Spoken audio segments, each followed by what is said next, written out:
Perkenalkan, nama saya Denny Zakwan Ricardo.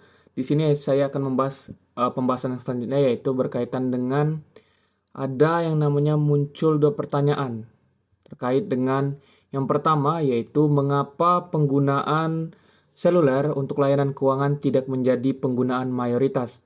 Dan pertanyaan yang kedua, yaitu mengapa penyedia layanan keuangan formal tidak berevolusi untuk menyediakan penawaran keuangan yang lebih lengkap dan mudah.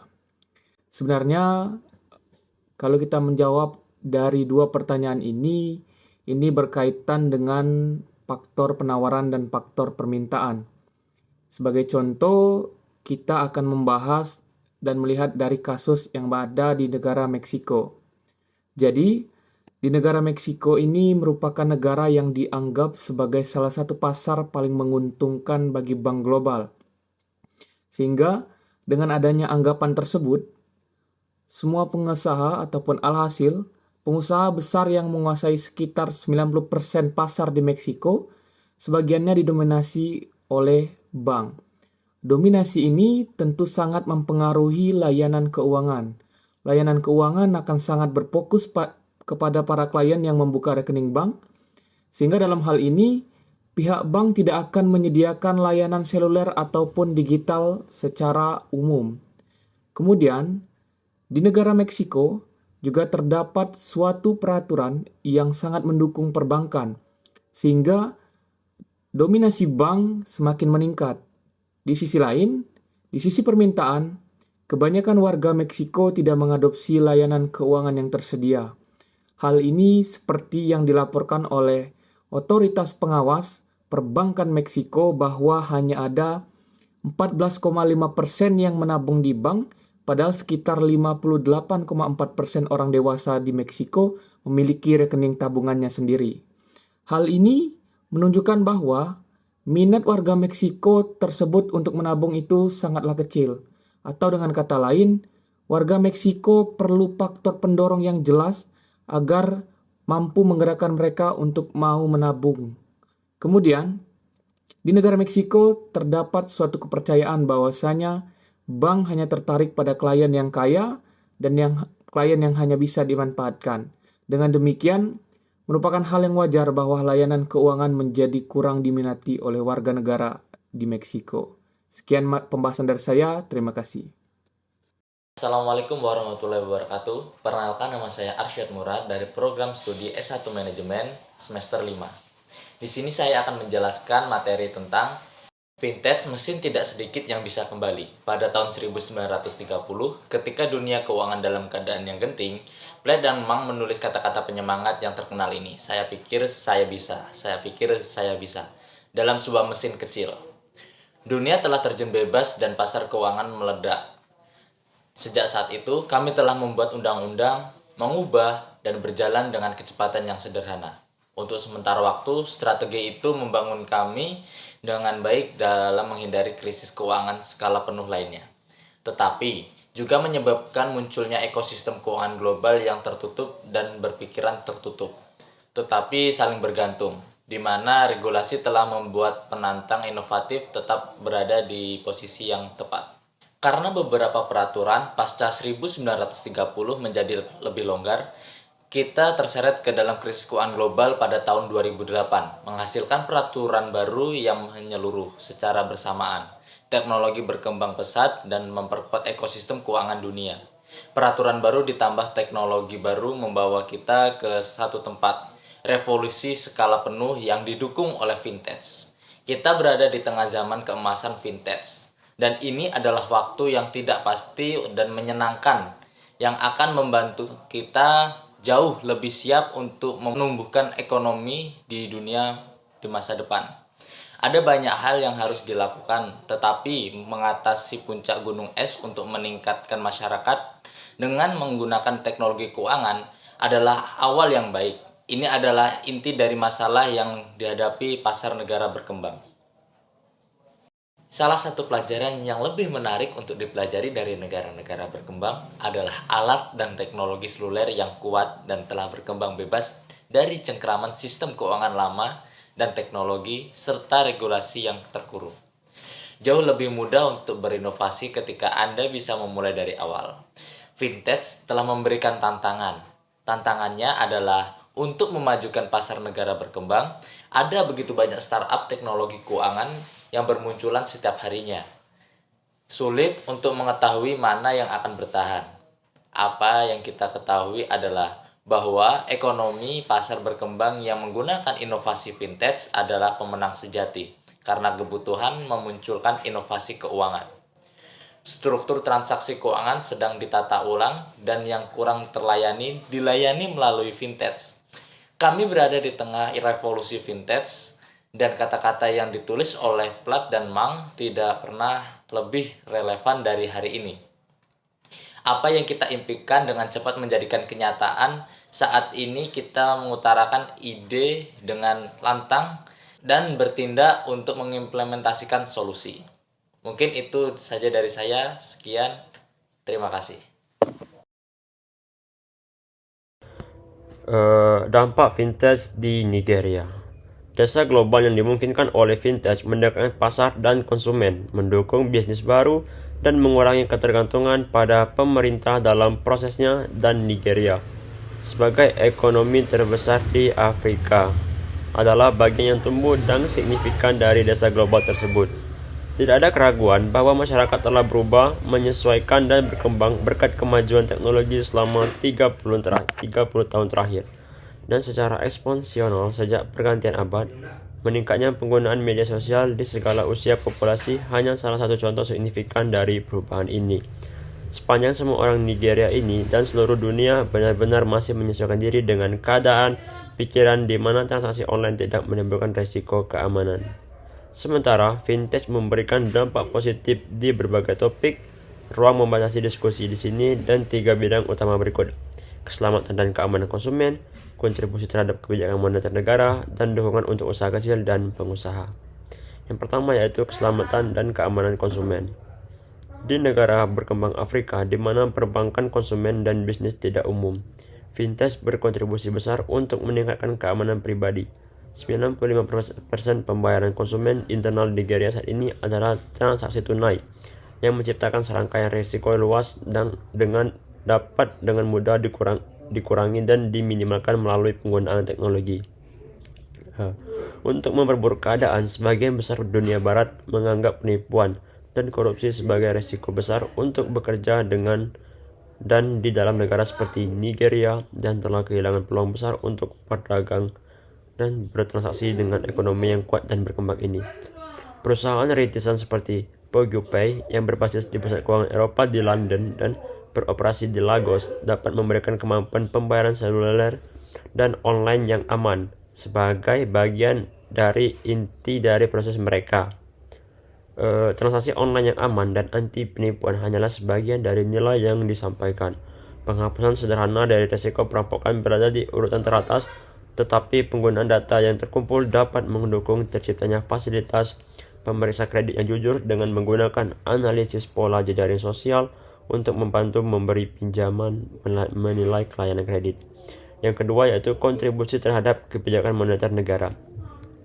Persepsi bank yang bergerak lambat, konservatif, dan pada akhirnya menolak perubahan sedang dibantah, terutama karena sektor perbankan tradisional belajar bahwa ia perlu bereaksi dan menanggapi gangguan yang dipicu oleh sektor vintage.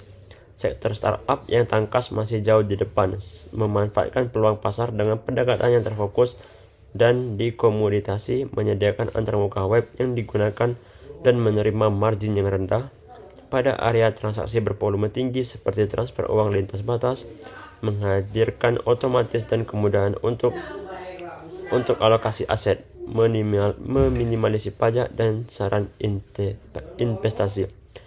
Vintage berkontribusi terhadap perekonomian nasional Nigeria dan mendukung kebijakan bank sentral untuk mengurangi jumlah uang tunai yang beredar. Pengurangan seperti ini juga membantu membatasi korupsi, kebocoran, dan pencucian uang sambil meningkatkan efektivitas kebijakan moneter lain yang dimaksud untuk mengelola inflasi dan mendorong pertumbuhan ekonomi. Sementara Nigeria terus menghabiskan sebagian besar dari apa yang diperoleh dari sektor minyak, sejauh ini menolak godaan untuk meminjam atau merangsang ekonomi secara berlebihan, mempertahankan utang luar negeri di bawah 3,5% dan stok utang publik secara keseluruhan sekitar 20% dari PDB. Tetapi ini tidak bahwa ada ketidaksesuaian antara regulasi dan inovasi yang cepat. Ini lebih merupakan keputusan karena kedua belah pihak ada untuk melayani kebutuhan pelanggan, dan pelanggan tersebut baik perusahaan maupun konsumen yang akan membuat pilihan. Yang ketiga yaitu dukungan untuk usaha kecil dan pengusaha. Dengan memberikan pelatihan, dukungan langsung, keranjang belanja siap pakai, dan integrasi situs web serta kemampuan untuk mengumpulkan dan mengirim uang langsung dari ponsel tanpa memerlukan situs web, dan dengan memanfaatkan kehadiran lokal dan pengetahuan budaya serta menerapkan peraturan yang ketat, mekanisme anti penipuan, startup fintech seperti Pogupay memungkinkan perubahan ini dan membantu menghilangkan hambatan tradisional seperti teknologi untuk ribuan bisnis. Mengurangi penipuan dari kredit macet pada giliran membuat biaya pinjaman lebih rendah yang secara langsung berdampak pada biaya pinjaman. Belum lagi menciptakan lebih banyak peluang untuk pinjaman yang aman, memberikan hasil positif bagi konsumen dari usaha kecil melalui pinjaman langsung dan crowdfunding.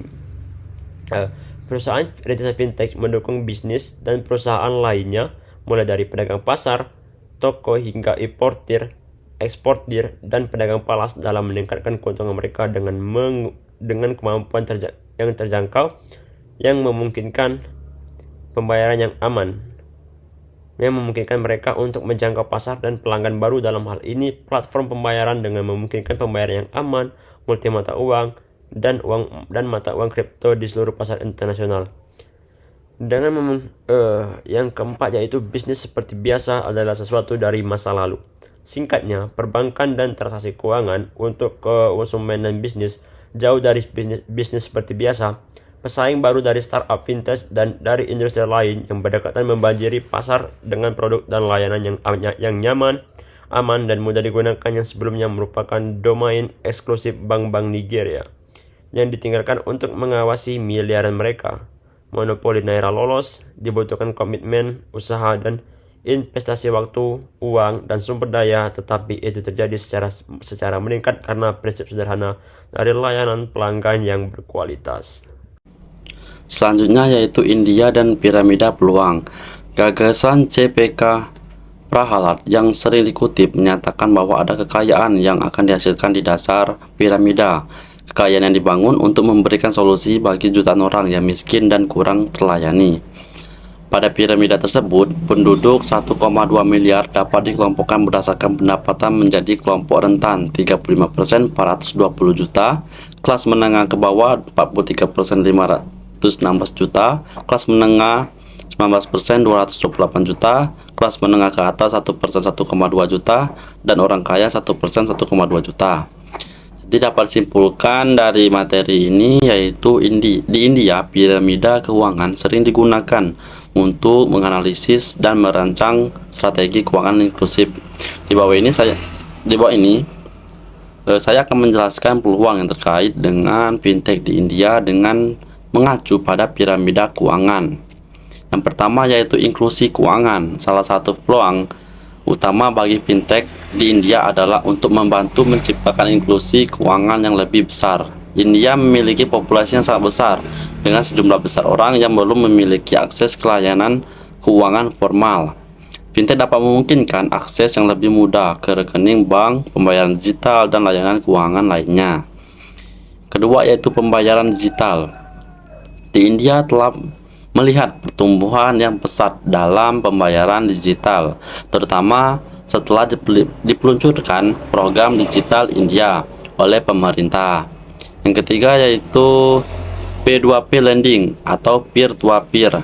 Lending adalah area fintech yang berkembang pesat di India, memberikan peluang bagi individu dan bisnis kecil untuk mendapatkan akses ke sumber pembiayaan yang lebih besar. Namun juga ada risiko yang terkait dengan P2P lending yang perlu dikelola dengan baik. Selanjutnya yaitu asuransi dan investasi.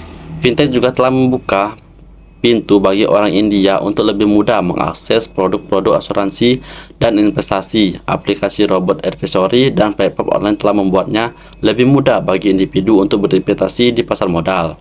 Selanjutnya yaitu keamanan transaksi. Salah satu area utama yang terus berkembang adalah keamanan transaksi fintech. Perusahaan fintech harus fokus pada perlindungan data dan transaksi pelanggan untuk memastikan kepercayaan masyarakat. Selanjutnya yaitu regulasi dan kepatuhan.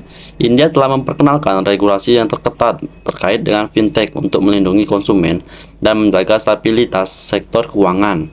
Ini menciptakan peluang bagi perusahaan yang dapat mematuhi regulasi tersebut dan memberikan layanan yang sesuai.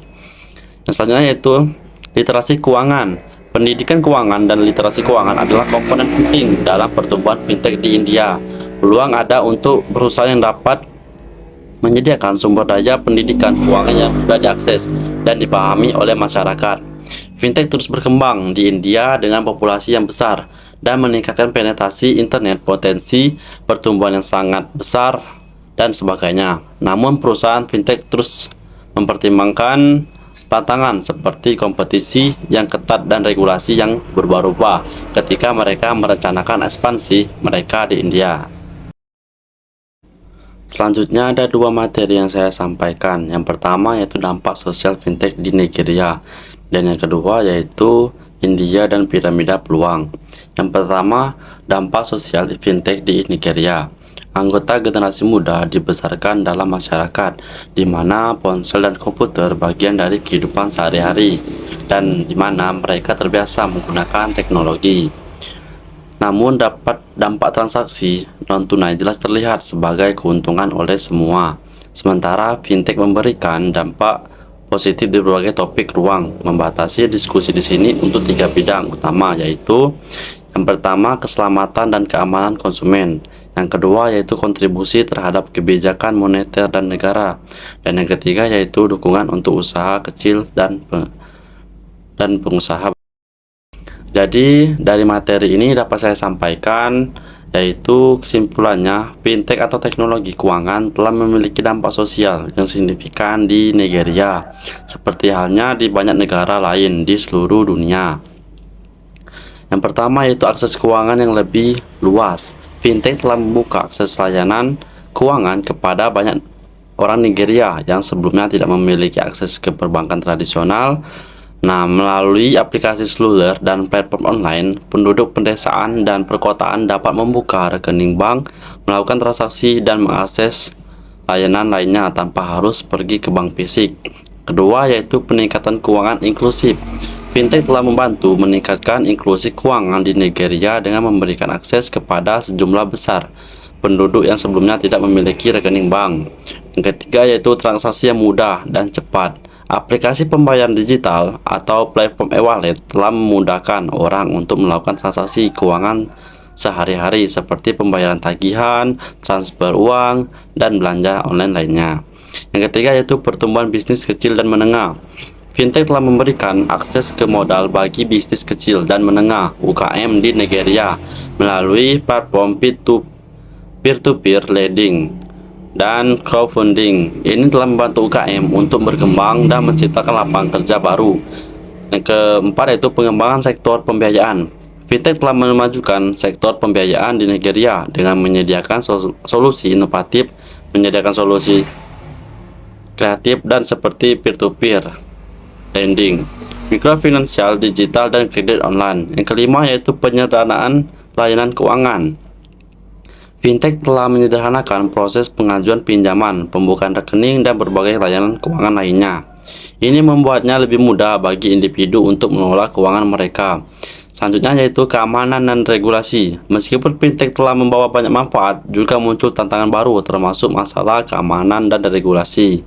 Pemerintah Nigeria harus bekerjasama dengan perusahaan fintech untuk mengembangkan kerangka kerja regulasi yang memadai untuk melindungi konsumen dan memastikan keamanan transaksi keuangan.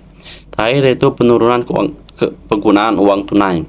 Fintech telah mengurangi ketergantungan pada uang tunai di Nigeria dengan mempromosikan penggunaan pembayaran digital. Hal ini dapat mengurangi risiko keamanan dan meningkatkan jejak transparansi keuangan. Sementara fintech telah membawa banyak manfaat bagi masyarakat Nigeria. Perlu diingat juga bahwa masalah seperti keamanan, data pribadi, dan masalah privasi juga perlu dipertimbangkan. Selain itu juga perubahan teknologi Ini juga dapat memerlukan penyesuaian dalam hal literasi keuangan dan pelatihan untuk memastikan bahwa orang-orang dapat memanfaatkan fintech dengan bijak. Audio Jungle.